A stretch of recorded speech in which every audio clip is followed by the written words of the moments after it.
Good afternoon, class 11th. Today we are coming up to the concluding video of the 4th chapter of Kingdom Monera.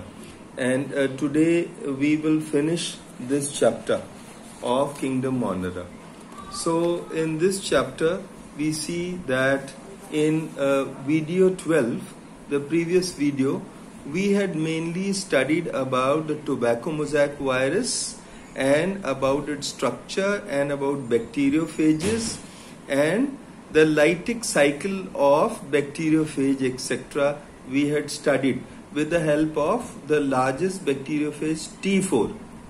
We had studied about the cycle. Now today we will study about the lysogenic cycle. Example, here is a phage called lambda, which infects E. coli. There is a phage or there is a bacteria infesting virus which is known as lambda, and it infects E. coli, the bacteria E. coli, and also it resembles a tadpole. It looks almost like a tadpole. If you see here, is in this particular diagram, it looks like a tadpole and it has got no tail. It is with a hexagonal head and it has got no tail. That is what we can see here. And we see that it is differentiated, as I said, into a hexagonal head, and it lacks the tail fibers. Then we see that besides the lytic cycle, the lambda phage or the lambda virus, it can also undergo lysogenic cycle. Now let us see what the lysogenic cycle is all about. The viral DNA integrates with E. coli. We see here the viral DNA, it integrates or it combines with the E. coli chromosomal DNA. You see the bacterial DNA, E. coli DNA, so it integrates with the E. coli chromosomal DNA and gives rise to a prophage. So here we see it gives rise to a prophage. Can you see that? This is a provirus or a prophage. It gives rise to a prophage by infecting or integrating with the DNA of the E. coli bacteria. Then we see that here when the prophage is given rise to, here the phage does not take over the machinery of the host cell, but it replicates along with the host. So here when we see that the host's DNA replicates, then also the DNA of the provirus, it replicates. We see this here, that the provirus DNA that also replicates. And we see that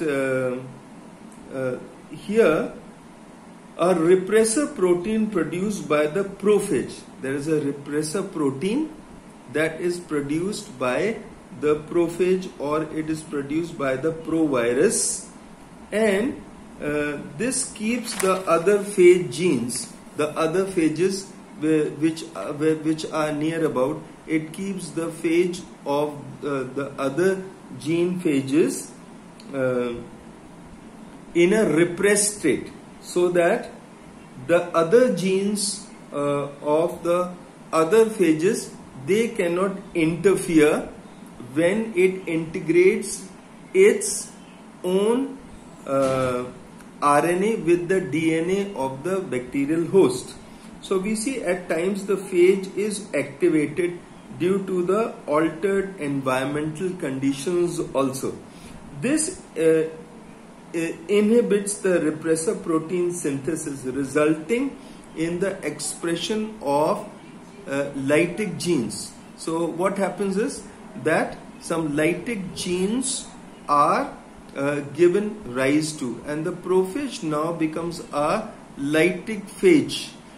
from a prophage, the prophage changes into a lytic phage, or a phage that carries on the lytic cycle.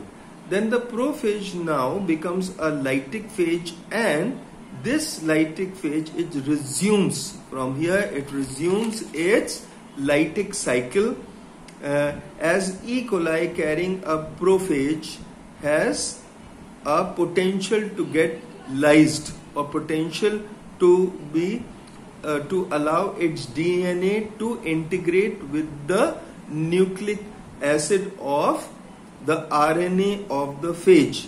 So this is known as a lysogenic cell. So such a cell is called a lysogenic cell.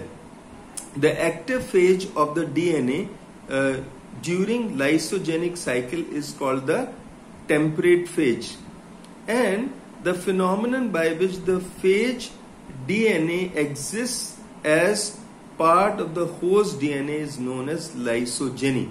So the DNA of the host, it integrates with the phage DNA, and this finally is known as lysogeny. This is the lysogenic cycle that is carried on by the virus, or the lambda virus. Then we also come to know about certain particles which are known as viroids. The viroids, these are small single stranded circular RNA agents infecting the plants. We can see one of it is here. This is a viroid that we see in this diagram. What is the difference between a virus, RNA virus, and a viroid? The RNA viruses are larger in size, but the viroids, they are 1/4 or 1/4 of the size of the RNA virus. Then we see that the RNA viruses genome encode proteins, whereas the viroid they have the genomes which do not encode any proteins. Then we see in RNA viruses, they are encapsulated, or they are inside a case, but the viroids, they are not encapsulated. The viroids they are naked, and they are not closed by any capsid or any capsule. Then we see that first viroid were reported in 1967. They were reported by Diner and Reimer. They first discovered the viroid, and these were found by Diner and Reimer to be agents in the potato spindle tuber disease. There was a disease which was caused by the viroids, and this disease was known as the potato spindle tuber disease. And they could not detect the presence of any protein coat in the infected tissue. So in the infected tissue of the potato, no protein coat was detected, no capsid was detected.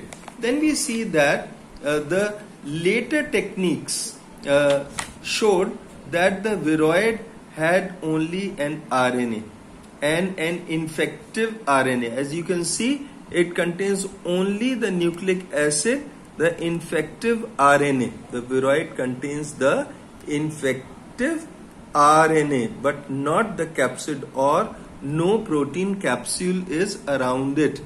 And this RNA is smaller than the smallest genomes of the viruses.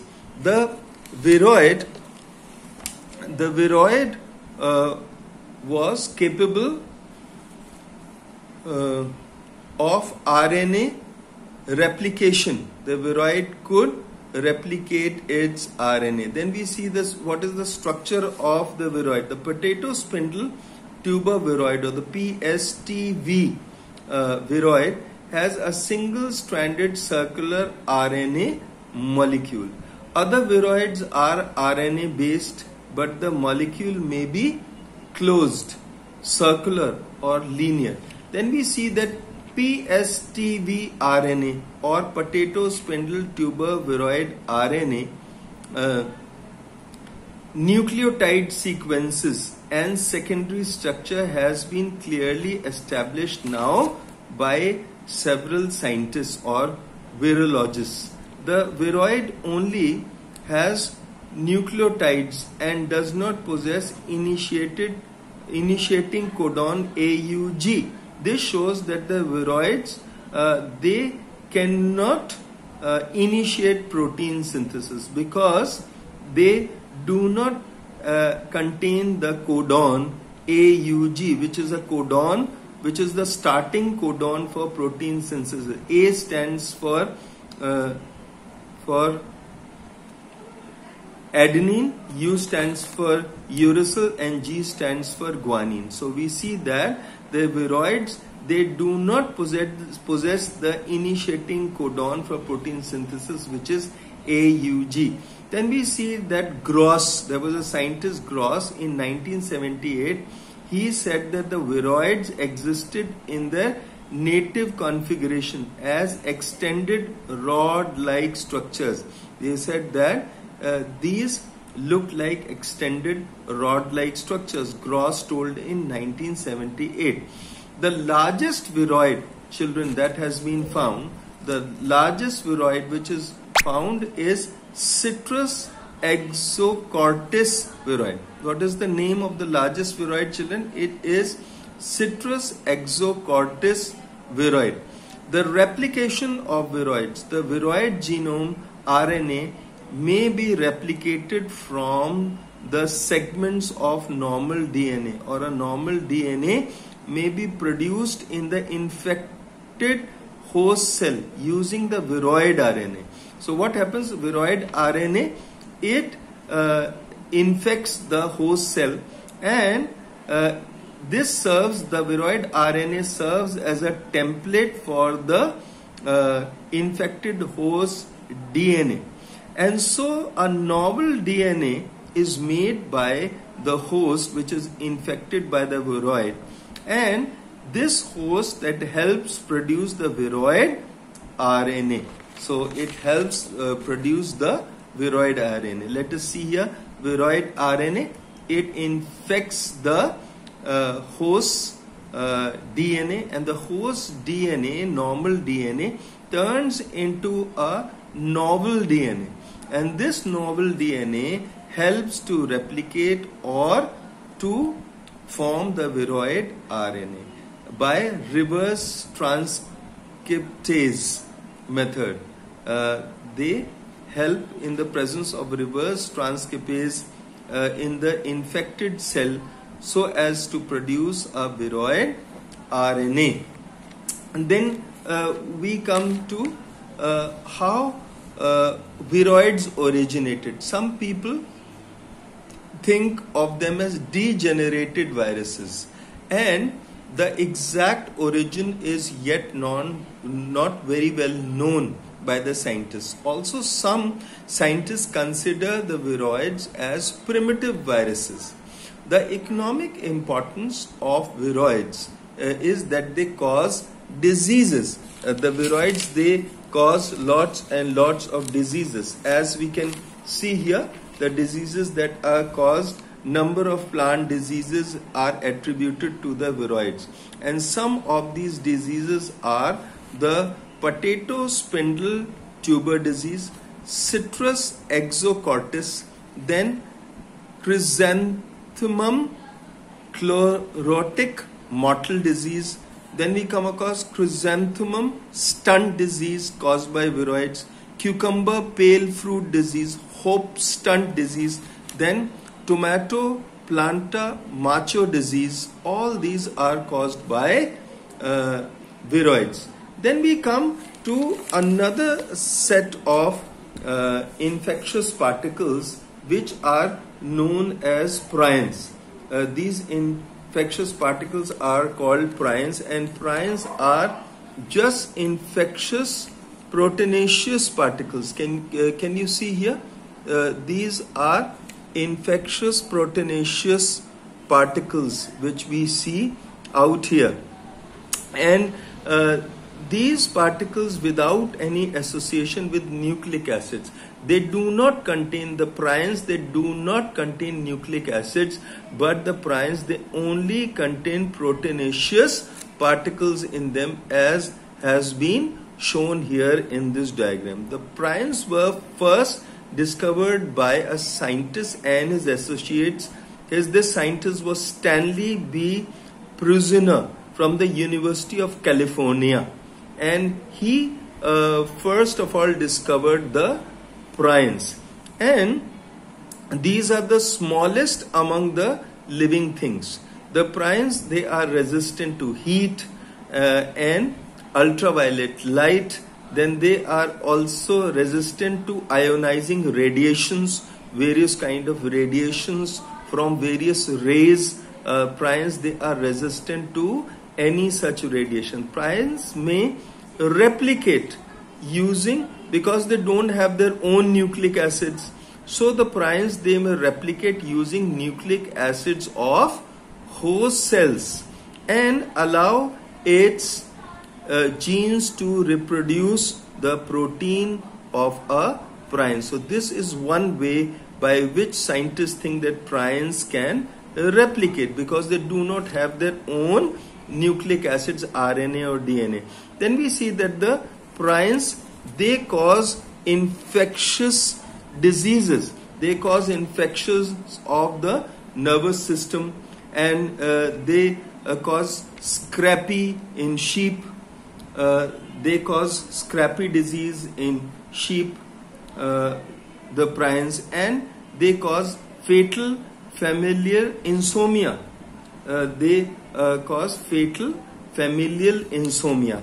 We see another disease that is caused by prions. This disease is known as Creutzfeldt-Jakob disease. As we can see here, this Creutzfeldt-Jakob disease is a disease of the human nervous system, and this disease is caused by proteinaceous infectious particle, or the prion, that we can see here. The brain section is showing the pathological condition of a human being, and we see here that the deterioration has occurred in the brain shrinkage has taken place, and the disease is transmitted by food chains to humans, or from mother to the offspring. These diseases known as the Creutzfeldt-Jakob disease is caused. So this completes the chapter of Kingdom Monera, and we will start with the new chapter from here. And this new chapter, in this new chapter, we will start with fungi, and we will study about fungi in the new chapter. So children, wish you all the best. Have a good day. Thank you.